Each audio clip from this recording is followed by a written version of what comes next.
ঢাকা দোহা শীর্ষ বৈঠকে জনশক্তি রপ্তানি সহ 10টি চুক্তি ও সমঝোতা স্মারক সই। বাংলাদেশ থেকে আরও কর্মী নেওয়ার আহ্বান রাষ্ট্রপতির। বেনজিরের সম্পদ অনুসন্ধান রিপোর্ট 2 মাসের মধ্যে দেওয়ার নির্দেশ হাইকোর্টের। নজরদারিতে কারিগরি শিক্ষা বোর্ডের সাবেক চেয়ারম্যান, ডিবিতে জিজ্ঞাসাবাদ। সরকারকে হঠাতে দেশে বিদেশে চক্রান্ত চলছে, মন্তব্য ওবায়দুল কাদেরের। রাজনৈতিক কারণে খালেদা জিয়াকে দণ্ডের তথ্য মার্কিন প্রতিবেদনও, বললেন রিজভী। দেখছিলেন বিআরবি কেবল সংবাদ শিরোনাম, এবারে বিস্তারিত খবর। থাই প্রধানমন্ত্রীর আমন্ত্রণে 6 দিনের রাষ্ট্রীয় সফরে আজ থাইল্যান্ড যাচ্ছেন প্রধানমন্ত্রী শেখ হাসিনা। সফরকালে তিনি United Nations Economic and Social Commission for Asia and Pacific স্কেপের 80তম অধিবেশনে যোগ দেবেন। প্রধানমন্ত্রী এই সফরে 2 দেশের মধ্যে একটি চুক্তি, 3টি সমঝোতা স্মারক ও একটি লেটার অব ইন্টেন্ট স্বাক্ষরের সম্ভাবনা রয়েছে। 26 এপ্রিল থাইল্যান্ড গভর্নমেন্ট হাউসে 2 দেশের প্রধানমন্ত্রীর দ্বিপাক্ষিক বৈঠক করবেন।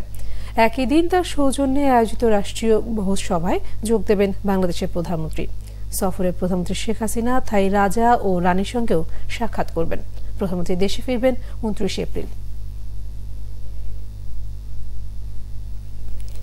ব্যবসা বাণিজ্য, জনশক্তি রপ্তানি সহ নানা ক্ষেত্রে সহযোগিতা বাড়াতে 10টি চুক্তি ও সমঝোতা স্মারক সই করছে বাংলাদেশ ও কাতার। মঙ্গলবার প্রধানমন্ত্রী কার্যালয়ে কাতারের আমির Sheikh Tamim bin Hamad Al Thani ও প্রধানমন্ত্রী শেখ হাসিনার নেতৃত্বে দ্বিপাক্ষিক বৈঠক শেষে এগুলো সই হয়।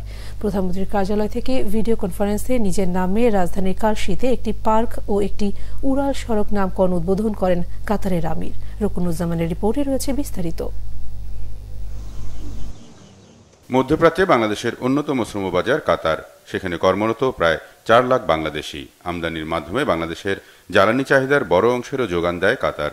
এমন সম্পর্কের মধ্যেই কাতারের আমির Sheikh Tamim bin Hamad Al থামির ঢাকা সফর। সফরের দ্বিতীয় দিন সকালেই তিনি যান প্রধানমন্ত্রী কার্যালয়ে। বৈঠক হয় 2 শীর্ষ নেতার মধ্যে। প্রতিনিধি পর্যায়ে বৈঠক শেষে হয় চুক্তি সই। দ্বৈত কর পরিহার, সাগরপথে পরিবহন, পারস্পরিক বিনিয়োগ উন্নয়ন ও সুরক্ষা এবং যৌথ ব্যবসা পরিষদ গঠন সংক্রান্ত চুক্তিতে স্বাক্ষর করে 2 দেশ। সই হয় শ্রমশক্তি, বন্দর পরিচালনা, উচ্চশিক্ষা, বৈজ্ঞানিক গবেষণা, যুব ক্রীড়া ও কূটনৈতিক প্রশিক্ষণে সহযোগিতা সংক্রান্ত সমঝোতা স্মারক। পরে ঢাকায় কালশী বালুর মাঠে নির্মিতব্য পার্ক এবং ইসিবি চত্বর থেকে কালশী উড়াল সেতু পর্যন্ত সড়কটি শেখ তামিমের নামে নামকরণ করে বাংলাদেশ। প্রধানমন্ত্রী কার্যালয় থেকে ভিডিও কনফারেন্সের মাধ্যমে উদ্বোধন করেন কাতারের আমির। রুকনুজ্জামান, বাংলা ভিশন, ঢাকা। এদিকে বাংলাদেশ থেকে আরো দক্ষ ও অর্ধদক্ষ কর্মী নিতে কাতারের আমিরের প্রতি আহ্বান জানিয়েছেন রাষ্ট্রপতি মোহাম্মদ শাহাবুদ্দিন। মঙ্গলবার বঙ্গভবনে কাতারের আমির Sheikh Tamim bin Hamad Al থানির সাথে সাক্ষাৎকালে রাষ্ট্রপতি এই আহ্বান জানান। কাতারের আমির ও তার সফর সঙ্গীদের বাসভবনে স্বাগত জানিয়ে রাষ্ট্রপতি মোহাম্মদ শাহাবুদ্দিন বলেন, কাতার বাংলাদেশের গুরুত্বপূর্ণ উন্নয়ন অংশীদার। তিনি বলেন, আমিরের এই সফর 2 দেশের দ্বিপাক্ষিক সম্পর্কের ইতিহাসে এক গুরুত্বপূর্ণ অধ্যায়। বিদেশি বিনিয়োগের জন্য 100টি বেশি অর্থনৈতিক অঞ্চল প্রতিষ্ঠা সহ বিভিন্ন সুযোগ সুবিধা তুলে ধরে রাষ্ট্রপতি এসব সুযোগ সুবিধা গ্রহণ করে জ্বালানি, মেশিনারিজ, আইটি, খাদ্য প্রক্রিয়াজাতকরণ সহ বাংলাদেশের বিভিন্ন খাতে বিনিয়োগ করতে কাতারের বিনিয়োগকারীদের প্রতি আহ্বান জানান। আশা প্রকাশ করেন, আগামীতে 2 দেশের মধ্যে দ্বিপাক্ষিক সহযোগিতা আরও জোরদার হবে। বাংলাদেশে এলএনজি সরবরাহ করায় কাতার সরকারকে ধন্যবাদ জানিয়ে রাষ্ট্রপতি মোহাম্মদ শাহাবুদ্দিন ভবিষ্যতে জ্বালানি সহ বিভিন্ন খাতে কাতারের সহযোগিতা বৃদ্ধি পাবে বলেও আশা প্রকাশ করেন। প্রধানমন্ত্রী শেখ হাসিনাও এই সময় উপস্থিত ছিলেন বঙ্গভবনে। অন্যদিকে তীব্র তাপপ্রবাহ বয়ে যাচ্ছে সারা দেশে। প্রচণ্ড গরমে বিপর্যস্ত জনজীবন। মঙ্গলবার সর্বোচ্চ তাপমাত্রা রেকর্ড হয়েছে চট্টগ্রাম ও যশোরে 40.4 ডিগ্রি সেলসিয়াস। হিটস্ট্রোকে শেরপুর, পটুয়াখালী ও খুলনায় 3 জনের মৃত্যু হয়েছে।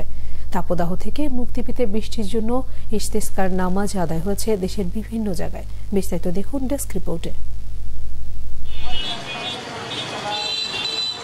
সারা দেশে বয়ে যাচ্ছে তীব্র তাপপ্রবাহ। গরমের তীব্রতায় নাভিশ্বাস অবস্থা যশোরের মানুষের।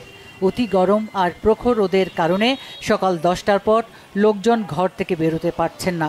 ব্যাহত হচ্ছে স্বাভাবিক জীবনযাত্রা। আবহাওয়া অফিস জানায়, যশোরে 1 সপ্তাহ ধরে 38 থেকে 42 ডিগ্রি সেলসিয়াসে তাপমাত্রা ওঠানামা করছে। হাসপাতালগুলোতে বাড়ছে হিট স্ট্রোক, শ্বাসকষ্ট, ডায়রিয়ায় আক্রান্ত রোগী। বাইরে তো আসার কোনো পরিবেশই নাই, তারপরেও জরুরি কাজে আসতেই হয়েছে, না আসলেই নয়। 28 থেকে 32, এখন আমরা 40 ধাবমান। এরকম একটি অবস্থা বিরাজমান আছে, যে কারণে আমরা দৃশ্যত দেখছি যে প্রচণ্ড গরমে মানুষ, পশু পাখি সবারই অবস্থা খারাপ। চুয়াডাঙ্গায় সোমবারের তুলনায় কয়েক ডিগ্রি কমেছে তাপমাত্রা, তবে তীব্র তাপদাহে নাকাল জেলার জনজীবন। মঙ্গলবার বিকেল ৩টায় জেলার সর্বোচ্চ তাপমাত্রা রেকর্ড হয়েছে ৩৯.৬ ডিগ্রি সেলসিয়াস। গরমে একটু স্বস্তি পেতে গাছের ছায়ায় আশ্রয় নিচ্ছে মানুষ। পুকুর ও সেচ পাম্পের পানিতে গোসল করে শান্তি খুঁজছেন অনেকে। আরও কয়েকদিন এ ধরনের তাপমাত্রা থাকতে পারে বলে জানিয়েছে স্থানীয় আবহাওয়া অফিস। এদিকে তাপদাহ থেকে রক্ষা পেতে বাগেরহাটের মোরেলগঞ্জে ইস্তিসকার নামাজ আদায় করেছেন শত শত মানুষ। মঙ্গলবার সকাল ৭টায় মোরেলগঞ্জ উপজেলার আজিজিয়া স্কুল মাঠে নামাজ শেষে বৃষ্টি চেয়ে বিশেষ মোনাজাত করা হয়। বৃষ্টির প্রার্থনায় নামাজ হয়েছে চুয়াডাঙ্গায়ও। শহরের টাউন ফুটবল মাঠে বৃষ্টি চেয়ে আল্লাহর দরবারে প্রার্থনা জানানো হয়।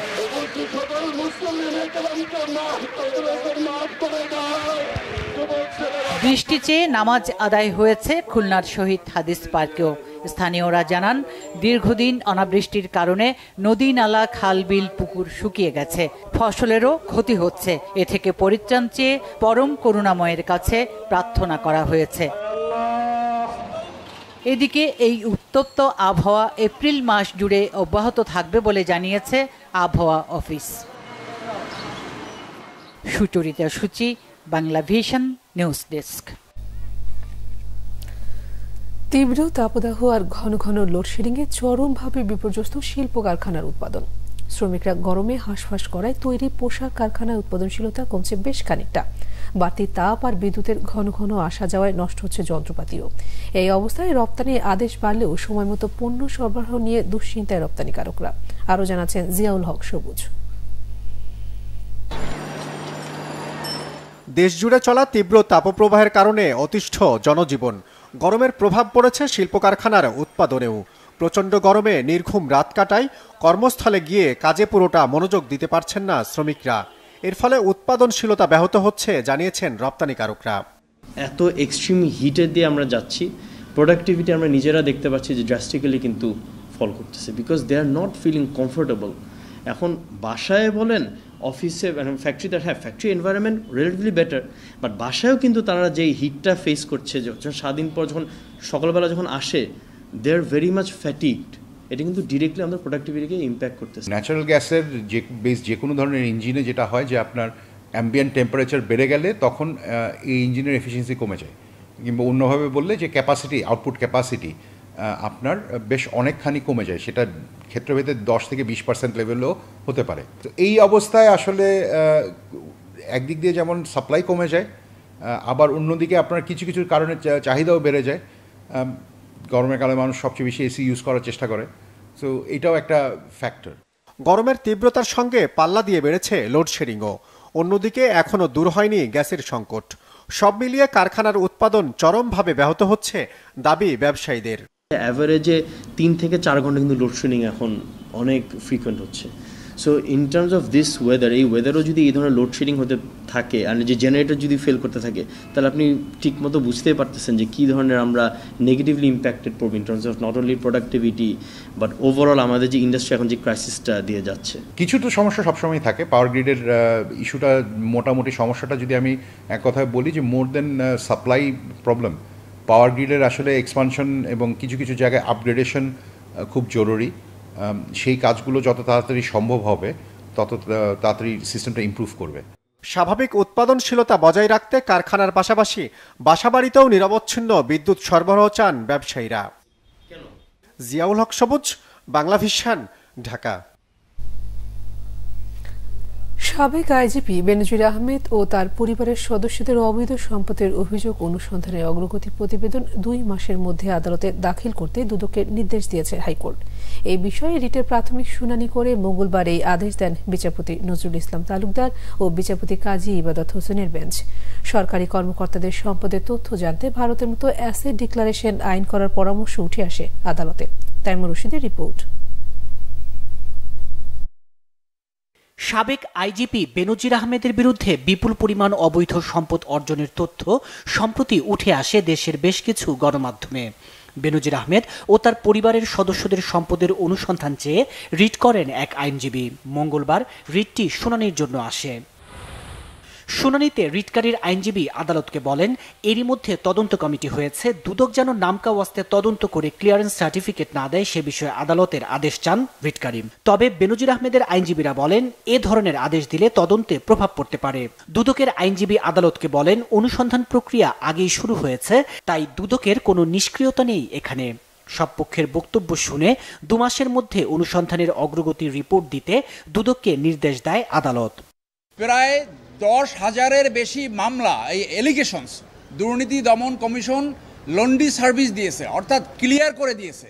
এই মামলা যদি সুষ্ঠু তদন্ত না হয়, যদি ক্লিয়ারিং সার্ভিস এখান থেকে পায়, তাহলে বাংলাদেশে দুর্নীতির ফ্লাড গেট ওপেন হবে। মাননীয় আদালত আমাদের সাবমিশন গ্রহণ করে 2 মাস পরে এই তদন্ত রিপোর্টের প্রোগ্রেস এসিসিকে দাখিল করতে বলেছে। আমরা আদালতের আদেশ কমিশনকে অবহিত করেছি। অবশ্যই কমিশন আগামী 2 মাসের মধ্যে তার অনুসন্ধান শেষ করতে পারলো কিনা বা অনুসন্ধান কতটুকু কার্য করলো এই মানি লন্ডারিং এবং জ্ঞাত আয় বহির্ভূত সম্পদের ব্যাপারে, সেটা আমরা অবশ্যই হাইকোর্ট ডিভিশনকে লিখিত আকারে হলফনামার মাধ্যমে আমরা জানাবো। এই আদেশের ফলে সব পক্ষেরই সুবিধা হয়েছে বলে মনে করেন বেনজির আহমেদের আইনজীবীরা। অ্যান্টি কারাপশন কমিশন যদি এই ইনকোয়ারির নামে বেনজির আহমেদের বিরুদ্ধে কোনো বেআইনি পদক্ষেপ নেয় অথবা যে আইন ইন অ্যাকর্ডেন্স উইথ লর বাইরে যায়, তাহলে কিন্তু ওনার সর্বক্ষণ রাইট রয়েছে, উনি হাইকোর্ট ডিভিশনে জুডিশিয়াল রিভিউতে আসতে পারবেন, অ্যাজ ওয়েল এজ উনি এই আদেশের বিরুদ্ধেও কিন্তু আপিল বিভাগে যেতে পারবেন। এদিকে দুর্নীতির বিরুদ্ধে সরকারের অবস্থার উল্লেখ করে সরকারি কর্মকর্তাদের সম্পদের হিসাব নিতে ভারতের মতো একটি আইন করা যায় কিনা সেই বিষয়ে পরামর্শ দিয়েছে হাইকোর্ট। এই দুইটার মধ্যে যদি দেখা যায় তার 10%-এর বেশি সম্পদ বেড়েছে, তাহলে তার বিরুদ্ধে আইনগত ব্যবস্থা গ্রহণ করা যাবে। ইন্ডিয়াতে এরকম একটা আইন আছে। উনি এটাই বলেছেন যে আমাদের দেশেও এই ধরনের একটা আইন হওয়া উচিত। দেশ থেকে দুর্নীতিরোধ ও অর্থ পাচার বন্ধের বিকল্প নেই বলেও মন্তব্য করেন হাইকোর্ট। তাইমুর রশিদ, বাংলা ভিশন, ঢাকা। সনদ বিক্রির বিষয়ে কিছু জানতেন না দাবি করে স্ত্রীর অপরাধের দায় নিতে অস্বীকৃতি জানালেন সদ্য অব্যাহতিপ্রাপ্ত কারিগরি শিক্ষা বোর্ড চেয়ারম্যান আলী আকবর খান। গোয়েন্দা পুলিশের জিজ্ঞাসাবাদে তিনি বলেন, স্ত্রী অপরাধ করলে শাস্তি হবে, তবে ডিবি প্রধান হারুনুর রশিদ বলেছেন দায় এড়ানোর কোনো সুযোগ নেই সাবেক চেয়ারম্যানের। তাকে এখন গ্রেফতার করা না হলেও থাকবে নজরদারিতে। বিস্তারিত জানাচ্ছেন জিয়া খান। কারিগরি শিক্ষা বোর্ডের জাল সনদ বিক্রি নিয়ে গত শনিবার পর্যন্ত বোর্ডের সাবেক চেয়ারম্যান আলী আকবর খানের স্ত্রী সেহেলা পারভিন সহ 6 জনকে গ্রেফতার করে ডিবি পুলিশ। তদন্তের স্বার্থে মঙ্গলবার সকালে ডিবি কার্যালয়ে ডাকা হয় সাবেক চেয়ারম্যান আলী আকবর খানকে।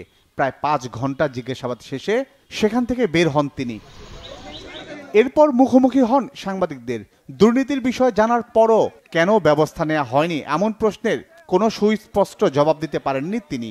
এছাড়া স্ত্রীর সম্পৃক্ততার বিষয়েও কিছুই জানতেন না বলে দাবি তার।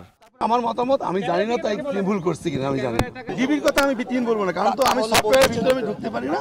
আমি আসলে দায় এড়াতে পারি, আমি দুঃখিত। তবে গোয়েন্দা পুলিশ বলছে দায় এড়ানোর কোনো সুযোগ নেই সাবেক চেয়ারম্যানের। তবে এখনই গ্রেফতার নয়, আলী আকবর থাকবেন নজরদারিতে। আমার প্রতিষ্ঠানের মধ্যে আমি এই প্রতিষ্ঠানের রক্ষক, আমি এই প্রতিষ্ঠানের লিডার, আমি এই প্রতিষ্ঠানটা চালাই। আর এই প্রতিষ্ঠানের আমার সিস্টেম আমার আন্ডারে কাজ করে, যে আমার কাছ থেকে গোপন পাসওয়ার্ড নিয়ে সে আপলোড করে, সে সেখানে লক্ষ লক্ষ সার্টিফিকেট বিক্রি করে কোটি টাকা ইনকাম করছে, আর আমি এটা জানি না। এটা বললেই যদি আপনি বিশ্বাস করেন, আমার করার না। কারিগরি শিক্ষা বোর্ডের জাল সনদ বিক্রির সাথে জড়িত আরও 25 থেকে 30 জনের তথ্য রয়েছে গোয়েন্দাদের হাতে। জিয়া খান, বাংলা ভিশন, ঢাকা। আওয়ামী লীগের সাধারণ সম্পাদক ওবায়দুল কাদের বলেছেন, নির্বাচিত সরকারকে অবৈধভাবে হটানোর জন্য দীর্ঘদিন ধরে দেশি বিদেশি চক্রান্ত চলছে। এই চক্রান্ত মোকাবেলায় দেশব্যাপী মুক্তিযুদ্ধের সপক্ষের শক্তিকে প্রতিরোধ গড়ে তোলার আহ্বান জানান তিনি। ওবায়দুল কাদের আরও বলেন, নির্বাচন ও গণতান্ত্রিক ব্যবস্থাকে ধ্বংস করতে পায়তারা করছে একটি চক্র। মঙ্গলবার রাজধানীতে বঙ্গবন্ধু অ্যাভিনিউতে আওয়ামী লীগের কেন্দ্রীয় কার্যালয়ে প্রচারপত্র বিতরণ কার্যক্রমের উদ্বোধন করেন দলের সাধারণ সম্পাদক ওবায়দুল কাদের। এ সময় ওবায়দুল কাদের বলেন, উপজেলা নির্বাচনকে সামনে রেখে দেশের জনগণকে ভোটাধিকার প্রয়োগের আহ্বান জানিয়েছেন প্রধানমন্ত্রী শেখ হাসিনা। জনসচেতনতা তৈরির পাশাপাশি যে কোনো ষড়যন্ত্র মোকাবেলায় ঐক্যবদ্ধ থাকার আহ্বান জানান আওয়ামী লীগের সাধারণ সম্পাদক। বলেন, গত 15 বছর ধরে গণতন্ত্র ও স্থিতিশীলতা ছিল বলেই বাংলাদেশে অবিশ্বাস্য উন্নয়ন সম্ভব হয়েছে। মানুষ নানা প্রকল্পের সুফল পাচ্ছে। বাংলাদেশের স্বচ্ছ ভোটিং ব্যবস্থার বিরুদ্ধে দেশি বিদেশি একটা চক্র অপপ্রচার চালিয়ে যাচ্ছে বলেও অভিযোগ করেন তিনি। বিএনপির সিনিয়র যুগ্ম মহাসচিব রুহুল কবির রিজভী বলেছেন, বেগম খালেদা জিয়াকে মিথ্যা মামলায় সাজা দেয়া নিয়ে দেশবাসী এতদিন যা মনে করেছে তা মার্কিন প্রতিবেদনেও উঠে এসেছে।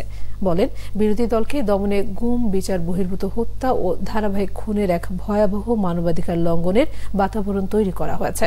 সরকারের সকল অপকর্মের দায় নিয়েছে পার্শ্ববর্তী দেশ।